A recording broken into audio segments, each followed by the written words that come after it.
தமிழ்நாடோட rank list release ஆக போகுது. Rank list வந்தால் எப்படி இருக்குமோ அதுக்கப்புறம் நான் என்ன பண்ணணும் அப்படின்னு நிறைய பேர் வந்து இப்பயே கால் பண்ண ஆரம்பிச்சிட்டாங்க. அவங்களுக்கான வீடியோ பதிவு தான். சரியா?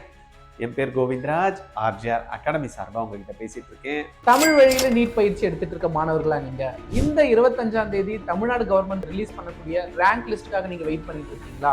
இந்த வருஷம் கிடைக்கலனாலும் நெக்ஸ்ட் இயர் நான் தமிழ் வழியில எங்க படிச்சா என்னால என்னோட மருத்துவ கனவை நினைவாக்க முடியும்ன்ற ஒரு குழப்பத்துல இருக்கீங்களா? 2017 இருந்து நீட்டுக்காக சென்னையில இயங்கிட்டு வர ஒரே ஒரு நிறுவனம் தான் RGR Academy. தமிழ் வழி மாணவர்களுக்காக இந்த சண்டே நாங்க ஒரு சிறப்பு அறிமுக வகுப்பு நடத்த போறோம். இதுல தமிழ் மீடியம் படிக்கக்கூடிய ஸ்டூடெண்ட் பிசிக்ஸ் அண்ட் கெமிஸ்ட்ரியில ஃபேஸ் பண்ணக்கூடிய ஸ்ட்ரகிள்ஸ்க்காக நம்ம எக்ஸ்பர்ட்ஸ் ஒரு ஃப்ரீ டெமோ கிளாஸஸ் எடுக்க போறாங்க. பிளஸ் இந்த ப்ரோக்ராம்ல ஜாயின் பண்ணக்கூடிய எல்லா ஸ்டூடெண்ட்க்கும் ஃப்ரீ தமிழ் மீடியம்கான புக் மெட்டீரியல்ஸ் நாங்க கொடுக்க போறோம். பிளஸ் இந்த ஒரு வருஷம் எங்க பேட்ச்ல நடக்கக்கூடிய எல்லா தமிழ் வழி டெஸ்ட் சீரீஸும் நீங்க அட்டென்ட் பண்ணி எழுதலாம். ஒன்லி 20 ஸ்டூடெண்ட் மட்டும் தான் இந்த செஷனுக்காக நாங்க செலக்ட் பண்ணி எடுக்கிறோம். உடனே ரெஜிஸ்டர் பண்ணுங்க, ப்ரோக்ராம்ல மீட் பண்ணலாம். தேங்க்யூ. RGR Academy பத்தி நிறைய பேர் வந்து இப்ப ரீசெண்டா பயங்கரமா கேள்விப்படுறாங்க. எங்க சார் இருந்தீங்க நீங்க இவ்வளவு நாள் அப்படின்ற மாதிரி எல்லாம் கேட்குறாங்க. நாங்கள் 2007 இருந்தே இந்த ஃபீல்டில் all India pre medical test இருந்தோம் இல்லையா, அதுல இருந்தே நாங்கள் வந்து 15% கோட்டாக்காக நம்ம வந்து ட்ரைனிங் போட்டுட்ருக்கோம். அதுக்கப்புறமா இது வந்து பார்த்தீங்கன்னா அந்த ஏஆர்பிஎம்பி அந்த எக்ஸாம்ஸ் தான் வந்து பார்த்திங்கன்னா அதுக்கப்புறம் நீட்டு அப்படின்ற அந்த சிலபஸோடவே கண்டினியூ ஆச்சு. அதுக்கப்புறம் தான் சிலபஸ் கொஞ்சம் மாடிஃபை பண்ணி கிட்டத்தட்ட ஒரு 15 வருடங்களாக நாங்கள் இந்த ஃபீல்டில் இருக்கோம். சரியா? ரொம்ப சக்ஸஸ்ஃபுல்லாக பண்ணிகிட்ருக்கோம். நிறைய குழந்தைங்க எங்கள் மூலயமா கிட்டத்தட்ட ஒரு 3000-4000 ஸ்டூடெண்ட்ஸ் வந்து பார்த்திங்கன்னா கவர்மெண்ட்டில் மெடிக்கல் காலேஜில் படிச்சுட்டு இருக்காங்க.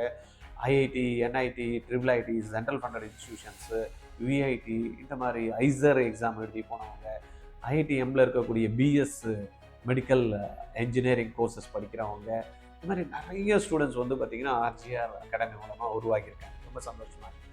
இப்போ உங்கள் குழந்தைங்க இந்த மாதிரி நீட் எக்ஸாம் எழுதி கவர்மெண்ட் சீட்டு 100% எடுத்தால் தான் எங்களுக்கு வந்து சேர்க்க முடியும் அப்படின்ற மாதிரி பேரண்ட்க்கு ஐடியா இருக்குல்ல, அவங்களுக்காக ஒரு சிறப்பு பேட்ச் வந்து ஸ்பெஷல் ரிப்பீட்டர்ஸ் பேட்ச் 2026க்கு RGR Academy வந்து போட்டிருக்கோம். இதில் ஃபியூ சீட்ஸ் ஆர் அவைலபிள். என்ன சார் இந்த குரூப் இந்த பேட்சோட மெயின் இதுன்னா, ஒன்று உங்களுக்கு கவர்மெண்ட் சீட்டு எடுத்து கொடுக்குறோம் அப்படின்ற உத்தரவாதம் கொடுக்குறோம், இல்லைன்னா நீங்கள் கட்டக்கூடிய டியூஷன் ஃபீஸ் உங்களுக்கு ரீஃபண்ட் பண்ணுறோம் அப்படின்ற ஒரு கமிட்மெண்ட்டோட இந்த கிளாஸஸ் நடக்குது. 20 பேர் தான் அந்த கிளாஸில் இருப்பாங்க.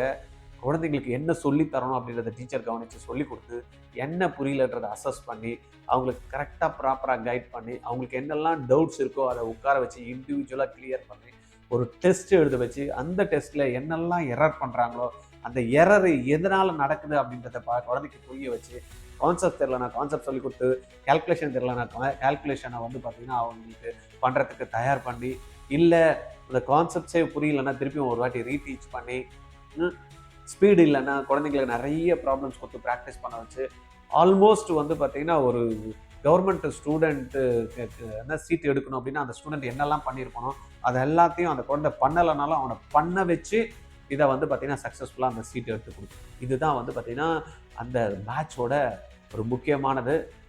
கேட்குறப்பயே ஐயோ என் குழந்தை இதில் ஜாயின் பண்ணிட்டா நல்லா இருக்கும்னு நினைக்கிறீங்கல்ல, கால் பண்ணுங்கள் 8695186953. இமீடியட்டாக ஜாயின் பண்ணி நெக்ஸ்ட் இயர் 2026ல் கவர்மெண்ட் சீட் எடுத்துருங்க. ரைட், இப்போ நம்ம இந்த வீடியோ கண்டென்ட்டுக்கு வந்துடலாம்.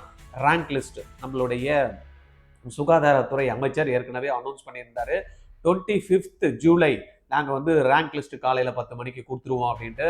அதை வந்து நாளைக்கே ரேங்க் லிஸ்ட் வரும். என்ன மாதிரி இருக்கும் அந்த ரேங்க் லிஸ்ட் அப்படின்னு பார்த்தீங்கன்னா, ஏற்கனவே நிறைய பேர் கிட்டத்தட்ட 72,000 மாணவர்களுக்கு மேலே அப்ளை பண்ணியிருக்காங்க. அதில் நிறைய இன்எலிஜிபிள் கேண்டிடேட் வேற வந்து கொடுத்தாங்க. NRI கோட்டாவில் இன்எலிஜிபிள், ஸ்போர்ட்ஸ் கோட்டாவில் இன்எலிஜிபிள், அப்புறமா வந்து பார்த்தீங்கன்னா IRT கோட்டாவில் இன்எலிஜிபிள், 7.5% இன்எலிஜிபிள், இதெல்லாத்தையும் வெரிஃபை பண்ணிட்டு இருக்காங்க கவர்மெண்ட். தமிழ்நாடு கவர்மெண்ட் மட்டும்தான் MCC கொடுக்கக்கூடிய லிஸ்ட்டை அப்படியே எடுத்துக்கிட்டு ரேங்க் லிஸ்ட் கொடுக்கறதில்ல. கர்நாடகா கொடுத்துறாங்க, கேரளா கொடுத்துறாங்க, சாண்டாக்கு வந்து பாண்டிச்சேரி கொடுத்துட்டாங்க, தெலுங்கானா கொடுத்துறாங்க, ஆந்திராலாம் கொடுத்துறாங்க இல்லையா, இவங்கெல்லாம் அவங்க கொடுக்குற அந்த ரா டேட்டாவை அப்படியே கொடுத்துட்றாங்க. ஆனால் தமிழ்நாடு கவர்மெண்ட் அப்படி இல்லை. கரெக்டாக என்ன பண்ணுறாங்க, பகுத்தாய்வு பண்ணுறாங்க. என்ன கேட்டகரியில் அவங்க வர்றாங்கன்னா, நேட்டிவ் வந்து தமிழ்நாடு ஸ்டேட்டுன்னு கொடுத்து அந்த கரெக்டாக அந்த நேட்டிவ் சர்டிஃபிகேட் அவங்க வச்சுருக்காங்களா, கேட்டகரியில் அந்த சர்டிஃபிகேட்ஸ் எல்லாம் வந்து பார்த்திங்கன்னா ப்ராப்பராக சப்மிட் பண்ணுறாங்களா, ஸ்போர்ட்ஸ் கோட்டான்னு சொல்லிட்டு அப்ளிகேஷன் போட்டு ஸ்போர்ட்ஸில் என்ன வந்து நம்ம வந்து ஆத்தரைஸ்டு சில இதெல்லாம் இருக்குது ஸ்போர்ட்ஸ், அதில் இருக்கிறவங்களுக்கு மட்டும்தான் வந்து பார்த்தீங்கன்னா இருக்கும். அதுக்கும் சில பாயிண்ட்ஸ்லாம் கொடுத்துருப்பாங்க. அதெல்லாம் வந்து ரெகுலேட்டடு இருக்கா, கமிட்டி கரெக்டாக வந்து சிபாரிசு பண்ணுறாங்களா, ஸ்போர்ட்ஸு இல்லை. அதே மாதிரி வந்து பார்த்தீங்கன்னா பிடபிள்யூடி கேண்டிடேட்டுக்கு என்னெல்லாம் வந்து பார்த்தீங்கன்னா கிரைட்டேரியா இருக்குது ஒரு கேண்டிடேட்டுக்கு, அவங்கெல்லாம் ப்ராப்பராக மெடிக்கல் வெரிஃபிகேஷன் எடுத்துக்கிட்டு சர்டிஃபிகேட் சப்மிட் பண்ணுறாங்களா, ரைட்டா. அதுக்கப்புறமா வந்து பார்த்தீங்கன்னா எக்ஸ் சர்வீஸ்மேன் கரெக்டாக போய் எக்ஸ் சர்வீஸ்மேன் கோட்டால அவங்க அப்ளை பண்ணி அவங்க நேம் வந்து ரிஜிஸ்டர் ஆயிருக்கா, அதை வந்து பார்த்தீங்கன்னா அந்த அத்தாரிட்டி உங்களுக்கு வந்து கரெக்டாக கொடுத்துருக்காங்களா, புரியுதா. சும்மா ஏதோ வந்து சொன்னேன்றதுனால கொடுத்துறதில்ல. அதுக்கப்புறமா போயிட்டு சர்டிஃபிகேட் வெரிஃபிகேஷன் வந்ததுக்கு அப்புறமா சீட் ஆனதுக்கு அப்புறமா போறதை விட்டுட்டு முன்னாடியே பக்காவா வெரிஃபை பண்றாங்க. Hats app to Tamil Nadu medical selection committee. அதே போல் தான் 7.5% இஎம்ஐஸ் கரெக்டாக நம்பர் ஒர்க் அவுட் ஆகல, அந்த சிஇஓ கிட்ட சைன் வாங்கல, எல்லாமே முன்னாடியே ரிஜெக்ஷன். என்னத்துக்கு சீட்டை கொடுத்துட்டு அப்புறம் அந்த குழந்தை ஆசையோடு இருந்துட்டு அப்புறமா போயிட்டு முன்னுடைய இது இல்லை டாக்குமெண்ட் சரியில்லைன்னு வெரிஃபை பண்ணிட்டு அதுக்கப்புறம் தள்ளி விடுறது. அதனால அதெல்லாம் வேணாம்ப்பா, உனக்கு சீட்டு கொடுக்கறதுக்கு முன்னாடி எல்லாத்தையும் வெரிஃபை பண்ணிடுறேன் அப்படின்றத பக்கா வெரிஃபை பண்ணுறாங்க. இப்போ வெரிஃபை பண்ணிட்டு நாளைக்கு வந்து லிஸ்ட்டு வெளியே விடுறாங்க இல்லையா, அந்த லிஸ்ட்டில் ரேங்கிங் கொண்டு இருக்கு. 1ல இருந்து பார்த்தீங்கன்னா ஸ்டார்ட் ஆகும். கரெக்டாக கிட்டு 92.5% அப்ளை பண்ணியிருக்காங்கன்னு வச்சுங்களேன். 1ஆம் நம்பர்லேருந்து ஸ்டார்ட் ஆகும். அது எந்த கேட்டகரியில் 1 ஜென்ரல் ரேங்க் லைனாக கொடுப்பாங்க, ரைட்டா.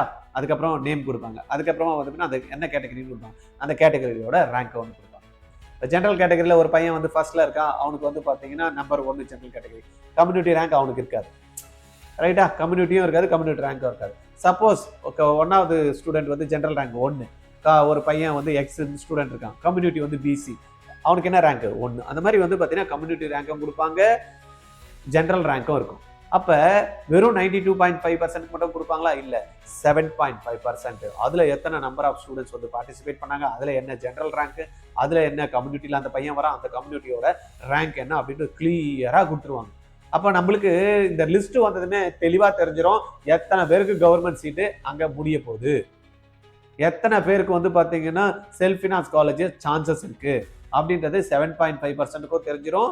எதுக்கு தெரிஞ்சிடும், 92.5%க்கும் தெரிஞ்சிடும். அதுக்கு அடுத்தது வந்து பார்த்தீங்கன்னா எமினன்ட் ஸ்போர்ட்ஸ் பர்சன், அவங்களுக்கும் வந்து பார்த்தீங்கன்னா இதே மாதிரி அவங்களுடைய பாயிண்ட்ஸை பேஸ் பண்ணி லைனாக வந்து பார்த்தீங்கன்னா அவங்களுக்கு ரேங்க் கொடுப்பாங்க.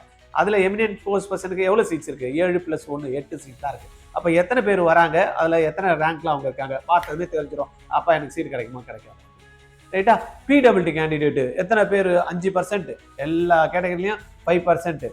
சப்போஸ் என்ன 1ல இருந்து கிட்ட கொடுத்துட்டே வருவாங்க, அவங்களது பேஸ் பண்ணி அவங்க எடுத்தாங்கன்னா அவங்களுக்கு சீட் அலாட்மெண்ட் எந்த கிடைக்குமா கிடைக்காது அப்படின்னு தெரிஞ்சு. எனக்கு தெரிஞ்ச வரைக்கும் பிடபிள்யூடி கேண்டிடேட்டுக்கு வந்து பார்த்தீங்கன்னா சீட்ஸ் எப்பயுமே அதிகமாக தான் இருக்கும், கம்மியான கேண்டிடேட் தான் இருப்பாங்க. இப்போ லாஸ்ட் 2 நாள் முன்னாடி தமிழ்நாடு கவர்மெண்ட் ஒரு லிஸ்ட் ஒன்று போட்டாங்க. 126 ஸ்டூடெண்ட் தான், 250 சீட்ஸ் கிட்ட வரும், பட் 126 ஸ்டூடெண்ட் தான். அதனால பிடபிள்யூடி கேண்டிடேட் எல்லாருமே யாரெல்லாம் அப்ளை பண்ணி கரெக்டாக டாக்குமெண்ட் வெரிஃபிகேஷன்ல கரெக்டாக இருந்தாலும் அவங்களுக்குலாம் சீட் வந்து கிடைச்சிடும், அவங்களுடைய லிஸ்ட்டு வந்துடும், ரைட்டா. நம்ம என்ன பார்த்தோம், PWD candidate, ex service man, sports quota, இதெல்லாம் வந்துட்டா. அதுக்கு அப்புறமா மேனேஜ்மெண்ட் கோட்டால இதெல்லாம் வந்து பார்த்தீங்கன்னா இந்த ரெகுலரில் வந்துடுறாங்க. தென் மேனேஜ்மெண்ட் கோட்டால ஒரு ரேங்கிங், மைனாரிட்டி இருக்காங்க இல்லையா, தெலுங்கு மைனாரிட்டிக்கு ஒரு லிஸ்ட்டு, கிறிஸ்டியன் மைனாரிட்டிக்கு ஒரு லிஸ்ட்டு, மலையாளம் மைனாரிட்டிக்கு ஒரு லிஸ்ட்டு, ஜென்ரல் அது வேற ஒன்று இருக்கும் இல்லையா, அது ஒரு லிஸ்ட்டு. இதெல்லாம் தனித்தனியாக ரேங்க் லிஸ்ட்டு வந்துடும். இதில் கேட்டகரி கிடையாது, புரியுதா. மேனேஜ்மெண்ட் கோட்டால கேட்டகரி கொடுக்க மாட்டாங்க, பட் இதில் வந்து பார்த்தீங்கன்னா எத்தனை number of students general rank வந்துடும். மைனாரிட்டி கோட்டாலுக்கும் Malayalam minority, then Telugu minority, அந்த கிறிஸ்டியன் வந்து பார்த்தீங்கன்னா லாங்குவேஜ் இது ரிலிஜன் மைனாரிட்டி, அதுவும் வந்து ஒன்று ரிலீஸ் பண்ணுவாங்க. இது இல்லாமல் என்ஆர்ஐ நிறைய பேர் அப்ளை பண்ணியிருப்பாங்க இல்லையா, என்ஆர்ஐக்கு தனி லிஸ்ட் வரும். எவ்வளோ லிஸ்ட் வரப்போது பாருங்க. இந்த லிஸ்ட்டு வந்ததுமே அவங்களுக்கு ஒரு தெளிவு கிடைச்சிரும். அந்த தெளிவு வந்ததுமே 30ஆம் தேதியிலேருந்து கவுன்சிலிங் ஸ்டார்ட் ஆகிடும், ரைட்டா. ஓகேவா, தயாராக இருக்கீங்களா கவுன்சிலிங்க்கு?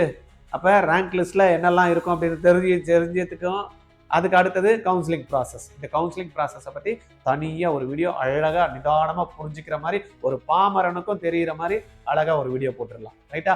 ஆனால் நீங்கள் என்ன பண்ணணும், இந்த வீடியோவை ரேங்க் லிஸ்ட்டில் என்னெல்லாம் வரும் அப்படின்றது பதட்டமாக இருப்பாங்க இல்லையா, ஐயோ என்ன தான் வரும் எது தான் வரும் தெரியலையே அப்படின்னு இருப்பாங்களா, அவங்களுக்கு எல்லாருக்கும் இந்த வீடியோவை ஃபார்வர்ட் பண்ணி விட்டுருக்கீங்க. உங்களுக்கு தெரிஞ்சவங்க, தெரியாதவங்க, பக்கத்து வீட்டில் இருக்கவங்க, எதிர் வீட்டில் இருக்கவங்க, படித்தவங்க, படிக்காதவங்க, மெடிக்கலுக்கு அப்ளை பண்ணியிருப்பாங்க, மெடிக்கலுக்கு அப்ளை பண்ணலான்னு அடுத்த வருஷத்தில் இருப்பாங்க, எல்லாத்துக்கும் ஃபார்வர்ட் பண்ணி விட்டீங்கன்னு வச்சுக்கோங்க. ஒரு கம்ப்ளீட் ஐடியா உங்களுக்கு கிடைச்சது. ரைட்டா? அதுக்கு முன்னாடி நீங்க என்ன பண்ணணும், சப்ஸ்கிரைப் பண்ணாம பார்த்துருந்தீங்கன்னா சப்ஸ்கிரைப் பண்ணிடணும், லைக் பட்டனை கிளிக் பண்ணிவிட்டு ஷேர் பண்ணி விட்டுருங்க. ரைட்டா?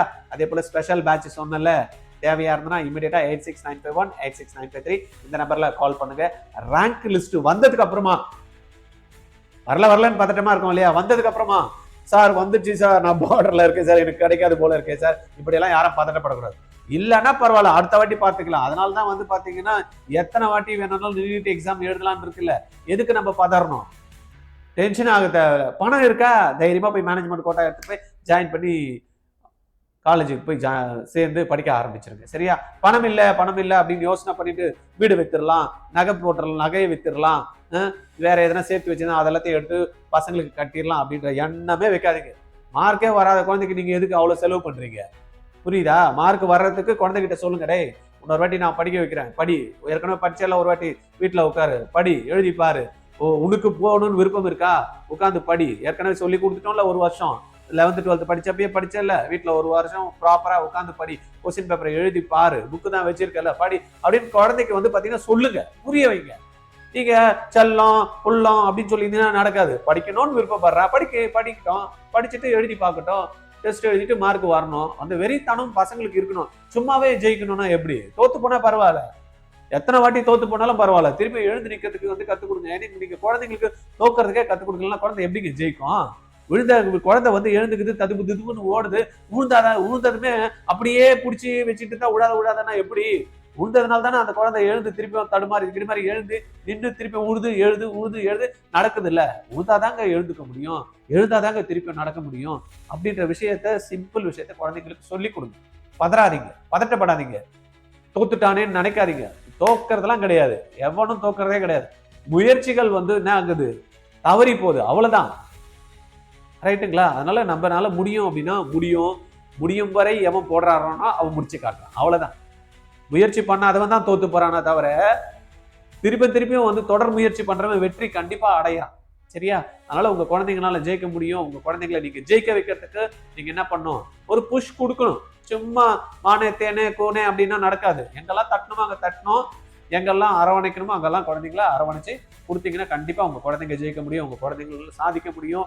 அந்த குழந்தைங்களோட எண்ணங்கள் நிறைவேறணும் அப்படின்னா எண்ணங்கள் மட்டும் பத்தாது, எண்ணங்களோட அந்த செயல் வந்து பாத்தீங்கன்னா தொடர்ச்சியா இருக்கிறப்ப குழந்தை வெற்றி அடையும். Okay, thank you.